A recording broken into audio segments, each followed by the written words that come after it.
Welcome friends, आपका बहुत बहुत स्वागत है भी मैथमेटिक्स क्लासेस यूट्यूब चैनल पे। देखिए एक्सरसाइज 1.1 का जो पहला नंबर क्वेश्चन है वो पूछ रहा है कि नीचे दिए गए कथन सत्य है या असत्य कारण भी बोलना है बताने के लिए। तो चलिए सबसे पहले क्वेश्चन पढ़ते हैं हम लोग। यहाँ पे दोस्तों पहला क्वेश्चन लिखा हुआ है कि प्रत्येक पूर्ण संख्या एक प्राकृतिक संख्या होती है।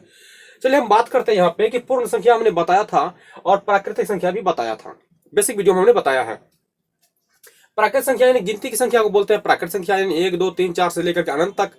और पूर्ण संख्या का अगर हम बात करें तो गिनती की संख्या में अगर हम 0 मिला देंगे तो ये बन जाएगा पूर्ण संख्या। लेकिन जरा दोस्तों समझें कि पूर्णांक संख्या जो है 1 से लेकर के अनंत तक वो तो प्राकृतिक होगा, लेकिन ये पूर्ण संख्या में एक 0 भी आता है। सोचिए, पूर्ण संख्या में एक 0 भी आता है। अब ये बताइए कि 0 जो है प्राकृतिक संख्या है? नहीं है।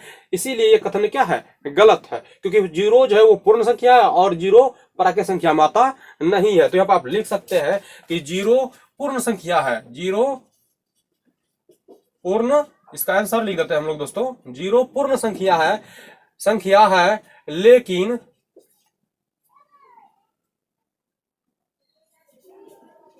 लेकिन प्राकृत संख्या नहीं है। तो इस बात को आप समझ गए कि 0 है जो वो पूर्ण है लेकिन प्राकृत संख्या नहीं है, क्योंकि प्राकृत संख्या 1 से शुरू होता है, पूर्ण संख्या 0 से शुरू होता है। चलिए दूसरा क्वेश्चन पढ़ते हैं हम लोग। दूसरा क्वेश्चन लिखा हुआ है कि प्रत्येक पूर्णांक एक परिमेय संख्या होती है। ये बात सत्य है। ये बात क्या है? सत्य है। जैसे दोस्तों इसमें लिख सकते हैं आप, ये असत्य है, ये असत्य है, और ये जो बात है वो सत्य है। सत्य कैसे है? पूर्णांक संख्या में हम लोग लिखते हैं 0 से राइट साइड जाते हैं तो प्लस में, 0 से लेफ्ट साइड चलते हैं तो माइनस में। जैसे इस तरह संख्या लिखते हैं हम लोग -1 -2 -3 डॉट डॉट डॉट, इधर लिखते थे 1 2 3 4। अब ये बताइए कि इस संख्या को हम लोग p बटा q के रूप में लिख सकते हैं? हाँ बिल्कुल लिख सकते हैं। जैसे -2 बटा है तो इसको नीचे हम 1 दे सकते हैं। जैसे 3 है तो 3 बटा हम 1 दे सकते हैं। 0 है तो 0 बटा हम लोग 1 लिख सकते हैं। यानी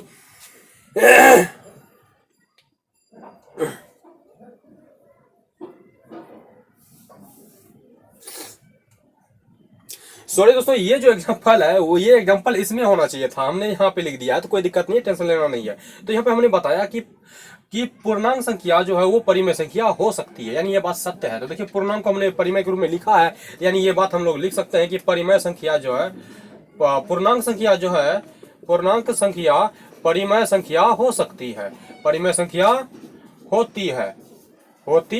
इस तरह से आप लिख सकते हैं। इसी तरह दोस्तों यहाँ पे बात कर रहे थे नंबर क्वेश्चन कि प्रत्येक परिमेय संख्या एक पूर्ण संख्या होती है। तो जस्ट यही बात इसमें यहाँ उल्टा करके लिखा हुआ है। यहाँ पे लिखा हुआ पूर्णांक परिमेय संख्या है, लेकिन यहाँ पे लिखा हुआ परिमेय एक पूर्णांक है। तो ये बात गलत है। जितने भी परिमेय संख्या होते हैं वो पूर्णांक नहीं होते हैं। आप ये बताइए कि जरा ध्यान से कि ये बताइए कि जैसे हम लोग लिख दिया -2 बटा 1, तो क्या ये पूर्णांक है? पूर्णांक हटाने के लिए एक को तो हटाना पड़ेगा, और एक तो एक जैसे हटाएंगे तो ये परिमेय संख्या नहीं होगा। इसीलिए ये बात असत्य है। ये बात क्या है? असत्य है। यानी प्रत्येक परिमेय संख्या एक पूर्णांक संख्या नहीं हो सकती है। ये बात सत्य है, ये बात असत्य है। आप इसे ऐसे लिख सकते हैं। ये बात तो असत्य हो गया। चलिए अगला क्वेश्चन पढ़ते हैं। लिखा हुआ कि यदि कोई परिमेय संख्या p बटा q है, पूर्णांक है, तो q बराबर प्लस माइनस हो सकता है? हाँ बिल्कुल हो सकता है।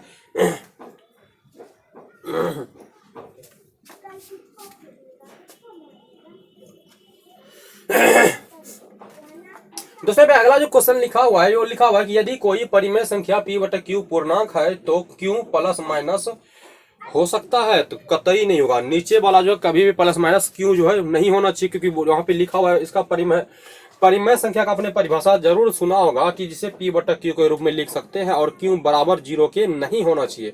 जब 0 के बराबर नहीं होगा या तो प्लस होगा या तो माइनस, लेकिन परिमेय संख्या में हम लोग q को प्लस माइनस में नहीं ले सकते हैं। ये बात आप सोचिए कि जैसे p बटा q है तो इसको हम लोग प्लस माइनस नहीं कर सकते हैं। ये प्लस माइनस यहाँ पे इसको कर सकते हैं लेकिन q पे नहीं कर सकते हैं। इस चीज को आप ध्यान में रखें। तो ये हो गया कि परिमेय संख्या p बटा q पूर्णांक है, ये बात गलत है, यानी यह असत्य है। इस चीज को आप दिमाग में सेट कर लें, क्योंकि कभी भी परिमेय संख्या को पूर्णांक संख्या हम लोग नहीं बोल सकते हैं, जैसे कि यही क्वेश्चन हम लोग यहाँ पे बताया था। इसी तरह दोस्तों देखिए कि कोई परिमेय संख्या जो है p बटा q पूर्णांक नहीं है, ये बात सत्य है। लेकिन यहाँ पे क्या बोला कि q प्लस माइनस नहीं है, हो सकता है। देखिए यही बात को यहाँ पे नीचे में लिखा है, यानी ये जो बात है ये सत्य है पूरी तरह से। ये बात यहाँ पे सत्य है। ये बात क्या है, सत्य है कि परिमेय संख्या p बटा q तो लिख देंगे, जो कि एक पूर्णांक नहीं होगा, लेकिन नीचे में जो है q प्लस माइनस भी नहीं होना चाहिए। तो यानी p बटा q जैसे -2/1, ये तो परिमेय संख्या हो गया, लेकिन ये पूर्णांक नहीं है। और जब ये पूर्णांक होगा तो नीचे वाला आप प्लस माइनस में लिख सकते हैं, नहीं लिख सकते हैं। इसीलिए ये कथन क्या है, सत्य है। ये कथन क्या है, सत्य है।